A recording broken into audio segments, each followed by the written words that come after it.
नमस्कार, news 18 special देख रहे हैं आप। मैं हूं शुभे मिश्रा आपके साथ और एक बहुत ही खास खबर के साथ बुलेटिन की शुरुआत करेंगे। उत्तर प्रदेश के गोंडा में एक दुल्हन हेलीकॉप्टर से अपने ससुराल पहुंची। पूरे इलाके में ये शादी चर्चा का विषय बनी हुई है। आप भी देखिए।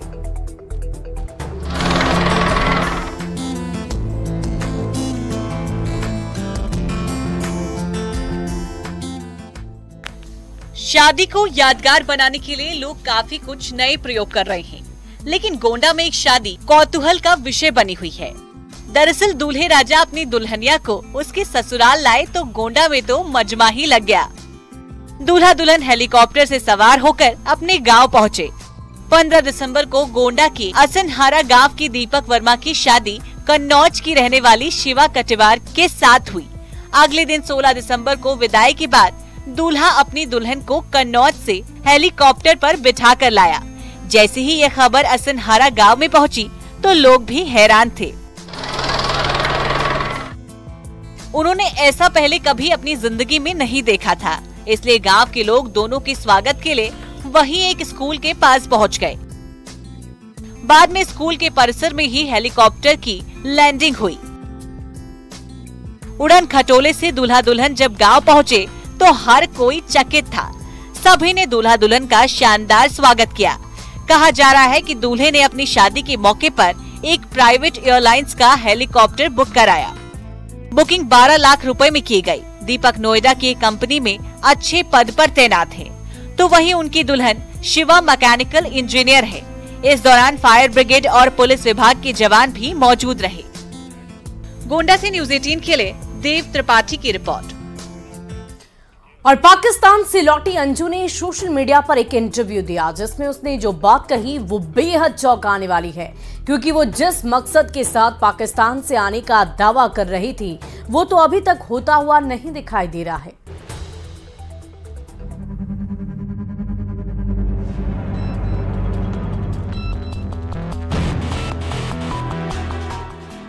अंजू पहले पाकिस्तान गई, उसके बाद वो अपने प्रेमी से मिली। खैबर पख्तूनख्वा में प्रेमी नसरुल्लाह के साथ निकाह किया। शादी के बाद पाकिस्तान में उसे फातिमा के नाम से जाना जाने लगा। 1 महीने के वीजा पर अंजू पड़ोसी मुल्क गई थी। उसके बाद कई दिनों से भारत आने पर बयान देती रही, लेकिन इस तरह करते करते पाकिस्तान में ही 4 महीने गुजर गए। अंजू के बयानों में स्पष्टता से ज्यादा झूठ की बुनियाद ही दिखाई दे रही थी। लेकिन 4 महीने बाद उसने हिंदुस्तान की सरजमी पर फिर से पांव रखे। इस बार भी अंजू ने यही कहा कि वो अपने बच्चों से मिलने आई है और उन्हें मनाकर अपने साथ ले जाएगी। लेकिन हाल फिलहाल ऐसा होता नहीं दिख रहा, क्योंकि एक कानूनी प्रक्रिया है जो लंबी चल सकती है। अंजू पर पहले से ही राजस्थान के भिवाड़ी में केस दर्ज है। जैसे ही अंजू भारत आई तो सबके मन में यही सवाल था कि वो अपने पति अरविंद से तलाक लेने आई है। लेकिन अभी तक अंजू ने ऐसा भी कोई कदम नहीं उठाया जिससे ये बात पुख्ता हो सके। अंजू के सोशल मीडिया के एक प्लेटफॉर्म पर इंटरव्यू देने से ये बात सामने आई है कि उसने अभी तक अरविंद से तलाक लेने पर भी फैसला नहीं लिया है, ना ही उसने तलाक का कोई केस ही फाइल किया है। अंजू बार बार कहती रही है कि पाकिस्तानी पति नसरुल्लाह के साथ रहना चाहती है। अंजू ने अक्सर जो बातें कही हैं वो झूठी ही साबित हुई हैं। ऐसे में अंजू लगातार सस्पेंस बढ़ा रही है।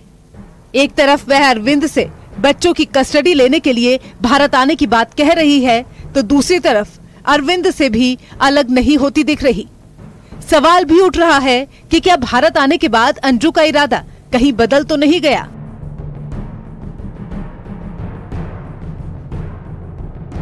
अंजू ने इससे पहले ये भी कहा था कि वो ना भारत में रहना चाहती है और ना ही पाकिस्तान जाना चाहती है। वो दुबई में रहने के सपने देख रही है, लेकिन इसके लिए उसे तमाम कानूनी बाधाओं को पूरा करना होगा। अंजू ने यह भी बताया कि उसके दोनों बच्चों और अरविंद से फोन के जरिए बात हो रही है।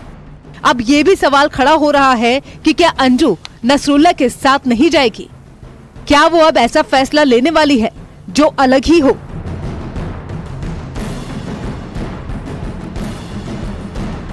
अंजू 4 महीने से ज्यादा पाकिस्तान में रहने के बाद भारत लौटी तो उसके घर वालों ने उससे कन्नी काट ली। किसी ने भी उससे मिलने की इच्छा जाहिर नहीं की। अंजू के माता पिता और रिश्तेदारों ने भी उससे मुंह मोड़ लिया। उसके ग्वालियर वाले घर में भी गांव वालों ने पहरा लगा दिया। अगर अंजू आए तो उसको गांव में आने से रोक लिया जाए। उसके भारतीय पति अरविंद ने भी कहा था कि वो उसका चेहरा नहीं देखना चाहता।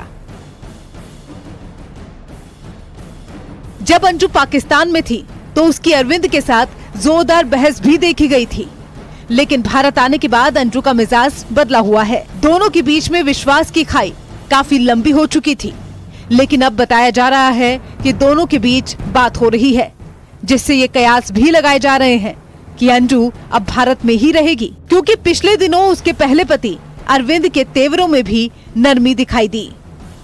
कहा जा रहा है कि अंजू ने अपनी बेटी के साथ भी मुलाकात की है। साथ ही अरविंद ने ये भी कहा था कि आगे दोनों के रिश्ते में क्या होगा ये बच्चों पर ही निर्भर करता है। बच्चे जो चाहेंगे वही होगा। अंजू ने अभी तलाक को लेकर कोई जल्दबाजी भी नहीं दिखाई है। अंजू के प्रेग्नेंट होने की खबरें भी सोशल मीडिया पर तैर रही थी। कहा जा रहा था कि पाकिस्तान में नसरुल्ला से निकाह के बाद वो मां बनने वाली है। अंजू ने फिलहाल इन खबरों पर भी विराम लगा दिया है। उसने इस खबर को पूरी तरह से अफवाह बताया है। अंजू अभी सुरक्षा एजेंसियों की निगरानी में है।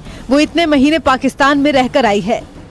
इस दौरान अंजू ने पाकिस्तान में क्या क्या किया, उसके साथ वहां क्या हुआ, इन सभी सवालों के जवाब उसे देने हैं। अंजू के खिलाफ राजस्थान में धोखाधड़ी का मामला दर्ज है। वो भिवाड़ी जाकर पुलिस के सामने पेश भी हुई है, लेकिन अभी तक उसके मामले में स्पष्टता की कमी देखी जा रही है। सस्पेंस बरकरार है कि आखिर आगे अब क्या होने वाला है। Bureau report, news 18। वहीं सोशल मीडिया पर एक वीडियो बड़ी तेजी से वायरल हो रहा है, जिसमें एक ढाबे में युवक रोटी बनाने से पहले थूक रहा है।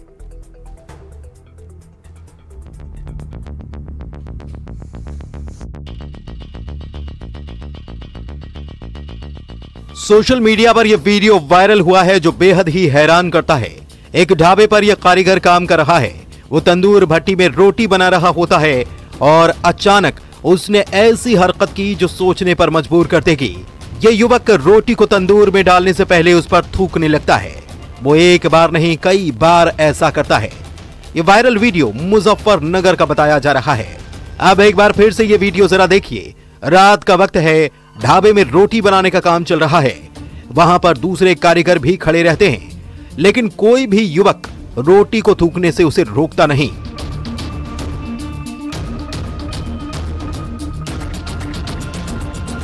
वहीं कुछ दूर पर खड़े किसी शख्स ने युवक की इस हरकत को अपने मोबाइल के कैमरे में कैद कर लिया और बाद में वीडियो को सोशल मीडिया पर वायरल किया गया।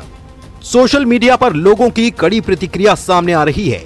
युवक और ढाबे के मालिक पर अब कार्रवाई की मांग भी होने लगी है।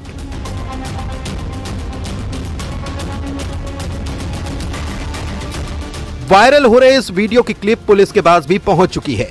अब मामले की जांच चल रही है। आरोपी युवक पर कड़ी कार्रवाई भी की जा सकती है। ये मामला जानबूझकर मानव जीवन के लिए संक्रमण फैलाने की श्रेणी में आता है और इसमें 2 साल की सजा और जुर्माने का भी प्रावधान है। पहले भी इस तरह की कई तस्वीरें सामने आ चुकी हैं। गाजियाबाद, मेरठ से हूबहू ऐसी ही तस्वीरें आई हैं, जहां रोटी बनाने से पहले थूका जा रहा है। हैरत की बात यह है कि ऐसे मामले रुकने के बजाय लगातार सामने आ रहे हैं। Bureau report, news 18।